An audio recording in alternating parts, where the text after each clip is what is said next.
बिस्मिल्लाहिर्रहमानिर्रहीम। Dear students, अस्सलामु अलैकुम। फिज़िक्स क्लास 10 यूनिट 11 का आज हमारे पास लेक्चर नंबर 15 है। इस लेक्चर में हम लोग सीखेंगे न्यूमेरिकल प्रॉब्लम्स 11.1 अप टू 11.4। तो आइए इन्हें हल करना सीखते हैं। 11.1 In normal conversation involves sound intensity is 3 into 10 raised power minus 6 watt per meter square। ये जो हम आम बातचीत करते हैं इसकी साउंड इंटेंसिटी कितनी होती है? 3 into 10 raised power minus 6 watt per meter। इसे हमने डाटा में नोट कर लिया। What is the decibel level for this intensity? इसके लिए डेसिबल लेवल क्या होगा वो हमें फाइंड करना है। तो आइए देखते हैं। साउंड लेवल का फार्मूला था SL is equals to 10 log I over I naught. अब I गिवन है, I नॉट तो गिवन नहीं है। ये आपको पहले भी बताया था कि I नॉट की वैल्यू आपने खुद से याद रखनी है। तो इस I नॉट की वैल्यू को आप याद करें और गिवन डाटा में खुद से नोट कर लें। I नॉट क्या होता है? 10 raise power minus 12 what per metre square. अब आइए हल करते हैं। I और I नॉट की वैल्यूज़ पुट करें। I होगा 3 into 10 raise power minus 6, I not 10 raise power minus 12। अब जैसा कि आप जानते हैं कि पावर्स अगर चेंज हो रही हो नीचे से ऊपर फ्रैक्शन के या ऊपर से नीचे तो इनकी अलामत चेंज हो जाती है। तो 10 की पावर माइनस 12 जब ये ऊपर गया तो ये हो गया प्लस 12। अब अगर बेस सेम हो, दरमियान में मल्टीप्लिकेशन हो तो पावर्स को हम ऐड करते हैं। तो 12 में से 6 माइनस किए तो बाकी कितना बचा? प्लस 6। इसे हमने लॉग लिया। अब कैलकुलेटर पे इसका लॉग ले लीजिएगा। जब आप लॉग लेंगे तो इसका आंसर बनेगा 6.477 multiply by 10 64.77 dB। Round of करेंगे तो 64.8 dB। अब इसका बी पार्ट में कहा जा रहा है what is the intensity of sound for 100 dB। तो यहाँ पे उस पहले वाले पार्ट का उल्ट काम हो गया। वहाँ पे आई दिया हुआ था और SL मालूम करना था। यहाँ पे साउंड लेवल दे दिया है और इंटेंसिटी आई मालूम करनी है। तो same equation same formula SL is equals to 10 log I over I naught. Sound level की जगह पे हमने 10 पुट कर दिया, I नॉट की जगह पे 10 की पावर माइनस 12। जैसे अभी मैं आपको बता रहा था कि फ्रैक्शन में जब रकम ऊपर जाएगी तो इसकी सिंबल अलामत चेंज हो जाएगी और ये हो जाएगा प्लस 12। इसके वजह 10 इधर मल्टीप्लाई हो रहा है, ये वाला 10 तो दूसरे एंड पे जाएगा तो डिवाइड हो जाएगा। और डिवाइड किया हमने, ये 10 एक 0 कट गया, बाकी रह गया 10 is equals to log I into 10 raise power 12। अब हमें इसे लॉग को ख़त्म करना है तो जैसे हम स्केयर का ख़त्म करना हो तो अंडर रूट ले लेते हैं, अंडर रूट का स्केयर ले लेते हैं। ऐसे ही लॉग को ख़त्म करना है तो हम एंटी लॉग लेते हैं। जब दोनों तरफ हम एंटी लॉग लेंगे तो 10 का एंटी लॉग बन गया 10 रेज पावर 10। ये लॉग का एंटी लॉग एक दूसरे से कैंसिल हो गए। ये एंटी लॉग आप वैसे तो कैलकुलेटर पे भी ले सकते हैं, लेकिन आप खुद भी याद रख लीजिए, बहुत आसान होता है। मसलन 2 है ना, 2 का एंटी लॉग क्या होगा? 10 रेज पावर 2। 5 का एंटी लॉग क्या होगा? 10 रेज पावर 5। जस्ट उस वैल्यू को 10 की पावर में लिख दें, डेट इज एंटी लॉग बन जाएगा। अब इसके बाद ये यहाँ पे 10 की पावर 12 मल्टीप्लाई हो रहा है, दूसरे एंड पे लेके गए तो डिवाइड हो गया।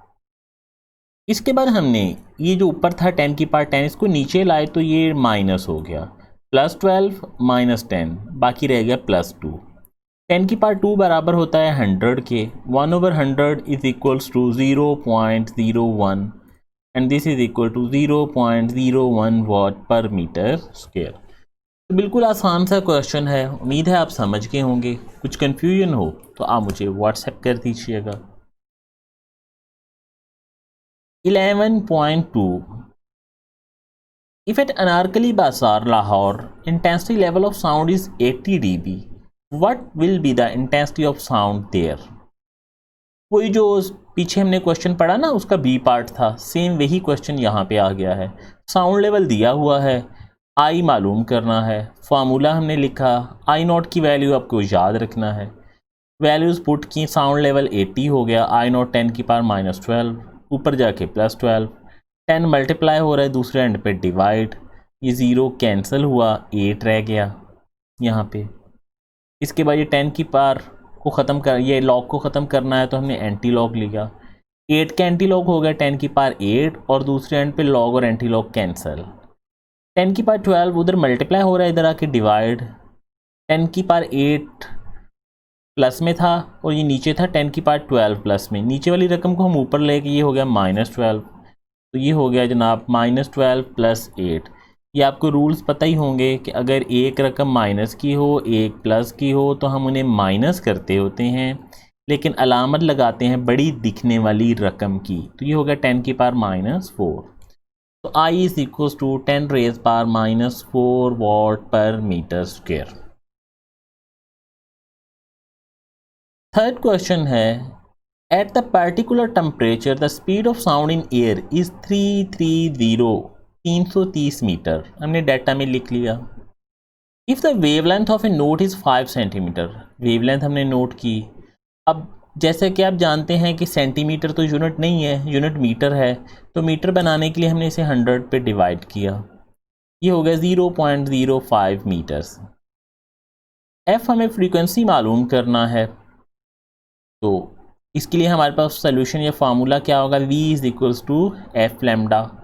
v की वैल्यू पुट कर दी हमने, लैम्डा की वैल्यू पुट की 0.05, ये 0.05 f से मल्टीप्लाई हो रहा है तो दूसरे एंड पे जाके डिवाइड हुआ, इसे आप कैलकुलेटर पे डिवाइड करेंगे, 6600 6600 6600 हर्ट्ज़ फ्रीक्वेंसी आ गई।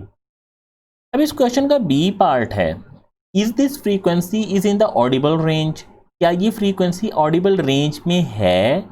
ऑडिबल रेंज आपको याद होगी, ऑडिबल रेंज थी 20 हर्ट्ज़ टू 20,000, 20 हर्ट्ज़ से लेके 20,000 हर्ट्ज़ तक। तो 20 से बड़ी रकम ऑडिबल है, 20,000 से छोटी, तो 6,600, 20 से बड़ा है 20,000 से छोटा है, तो so this sound lies within the audible frequency range. 11.4 a doctor count 72 heart beats in a minute. एक डॉक्टर ने हार्ट बीट चेक की, वो स्टेथोस्कोप से आपने देखा वो चेक कर रहे होते हैं, तो उसने देखा कि 1 मिनट में है 72, तो टाइम टू काउंट कितना टाइम लगा उसे, 1 मिनट। अब मिनट यूनिट नहीं होता, यूनिट होता है सेकंड, तो हमने इसका यूनिट बनाया सेकंड्स में। हार्ट बीट्स कितनी आ गई, 72। कैलकुलेट द फ्रीक्वेंसी, फ्रीक्वेंसी मालूम करें and the time period. Frequency मालूम करेंगे और टाइम पीरियड, फ्रीक्वेंसी मालूम होगी तो टाइम पीरियड आपको पता है बराबर होता है 1/f के। तो देखते हैं इसे कैसे हल करते हैं। इसका पहले हम ए पार्ट फ्रीक्वेंसी वाला कैलकुलेट करते हैं। तो हमें क्वेश्चन में गिवन है हार्ट बीट्स इन 60 सेकेंड कितनी है, 72। 60 सेकेंड में हार्ट बीट्स की तादाद है 72, 72। हार्ट बीट इन 1 सेकेंड, अगर 1 सेकेंड में कैलकुलेट करनी हो तो आप लोग जानते हैं कि ये जो 60 इस तरफ है ये दूसरे एंड पे जाएगा तो डिवाइड हो जाएगा, तो 72 डिवाइडेड बाय 60, इसे हमने कैलकुलेटर पे हल किया तो ये हो गया 1.2। अब फ्रीक्वेंसी की डेफिनेशन आपको याद होगी, पिछले चैप्टर में हमने पढ़ा था। फ्रीक्वेंसी क्या है, number of vibration are cycle in 1 second, 1 second में वाइब्रेशनों की तादाद। अब ये 1.2 क्या है जो हमें अभी मालूम हुआ है, ये जो ऊपर हमने मालूम किया है 1.2 है number of vibrations in the 1 second, तो यही तो फ्रीक्वेंसी होगी कि 1 सेकेंड में वाइब्रेशनों की तादाद, तो फ्रीक्वेंसी आ जाएगी 1.2 हर्ट्ज़। अब हम बी पार्ट में आते हैं टाइम पीरियड। तो टाइम पीरियड का फार्मूला होगा 1/f, f की जगह पे हमने 1.2 पुट कर दिया तो टाइम पीरियड हो गया 0.83 सेकेंड्स। तो इस तरह से आज हमने 4 न्यूमेरिकल्स 4 न्यूमेरिकल्स किए। इन न्यूमेरिकल्स के नोट्स भी आपके पास मौजूद हैं। मज़ीद आप इस वीडियो को भी देख रहे हैं, उम्मीद है कि आप इसे समझ ही गए होंगे। फिर भी अगर आपको कुछ कन्फ्यूजन लगे, कुछ उलझन लगे तो आप मुझे व्हाट्सएप कीजिएगा, मैं आपकी कन्फ्यूजन को दूर करने की कोशिश करता हूँ। तो कल का काम आपके पास यही है, ये 4 न्यूमेरिकल्स आपने हल करने हैं। अपना ख्याल रखिएगा। अल्लाह हाफिज़।